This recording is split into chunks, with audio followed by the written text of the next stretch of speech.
I've been told to ask you something, and that question is, what is MK Ultra?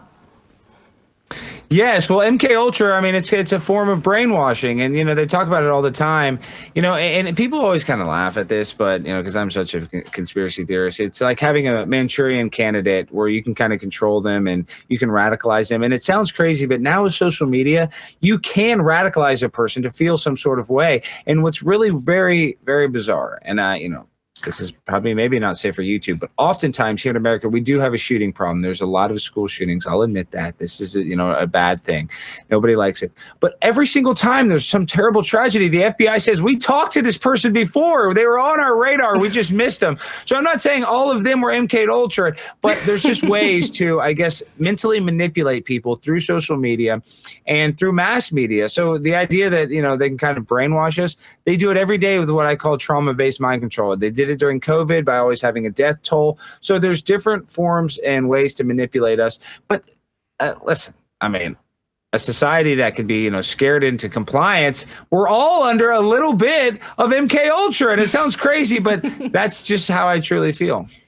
Look, I am willing to entertain any theory put to me by anyone, so long as it is argued well and coherently. And Alex, you know what? You've argued that well and coherently. I will certainly take it under consideration. Now, Alex, we have to talk about your show on Blaze TV, Prime Time with Alex Stein. Yes. I had the very great joy and pleasure of appearing on your show last week, in which we had a good chat, didn't we, about Australia's COVID laws, but you also ate bugs. You went around with a boxing glove and kind of punched everyone on the set.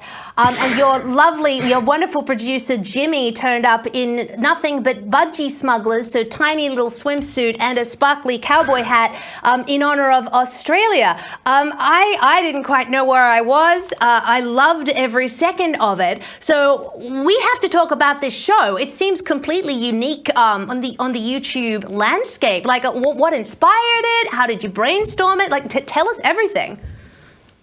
Wow, Daisy, my heart is so warm that you can understand that I'm trying to make something different, because a lot of people are like, why isn't this like a podcast? Why aren't you answering this? Why aren't you doing this? Yes, it's a bizarre show with a cult following, and we are growing, but I just really appreciate people like you that can roll with the punches, because we've had some viral clips. Like, we asked Vivek Ramaswamy if he thought, the 9/11, if he thought the government lied to us about 9/11, and he said, yes, there's redacted pages on the 9/11 Commission report, and that went super viral. So I like to have serious questions like that sometimes, and then I also like to be just crazy and wild, because I grew up watching Tom Green. I love Tom Green.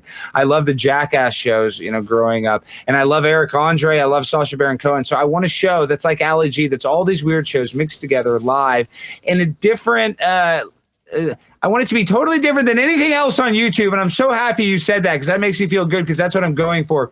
But when you try to do something different that people haven't seen before, it's hard to get them kind of, to accept it. But it's been a little bit of an uphill battle, but we are dominating. We do have a cult following, and we've had some major, major viral clips. So I just love you that you really actually had the time. You gave me the best intro, and you said the nicest things about my show ever, Daisy. I mean that. Thank you so much. I really appreciate the way you described it. No, I mean it. I loved it. And I actually kind of feel your pain, because I understand you trying to do something that's totally different that people haven't seen before. Because I've done that with myself in a weird way, in a much smaller context, but the way that I dress, for instance, and the way that I present, whether I'm on television or when I'm on ADH, when I'm on YouTube, it's very, very different to most other female commentators. They do kind of the suit jacket and the straight hair, and that's all fine for them. They look lovely. But my whole thing is I wanted to bring a bit of kind of glamour and pizzazz back to current affairs, and also femininity, to prove that you can be feminine and still be taken seriously and still be smart. So it's sort of like that, obviously not the exact same thing, but is that what you're trying to do with your show, to take sort of current affairs and news commentary and make it sort of, next level entertainment? 100%, and I want to be eccentric, and I'm sure you want to be eccentric too a little bit as a broadcaster, and that's why you dress great, and that's why you look so nice, and that's why you actually set yourself apart by not just being a sheep and following the crowd. And that's why I try to do with my show. I don't want to be a sheep. I want to do something bizarre. But this with YouTube in terms of service to Blaze, they let me do anything I want. But, sadly with YouTube, every day I'm like, walking a tightrope. But I that's the choice that I have to make because I want to be different. And no, you nailed it. I mean, Daisy, are you like a psychiatrist? Are you a psychologist? What did you study? You have your observations are very astute, I would say. Well, you're very sweet to say that, Alex. Look, I did not study psychiatry or psychology, but I've always said that in another life I would have been a psychologist because I am very interested in people, especially interesting people. And you, my friend, I think, are one of the most interesting people that I have ever encountered.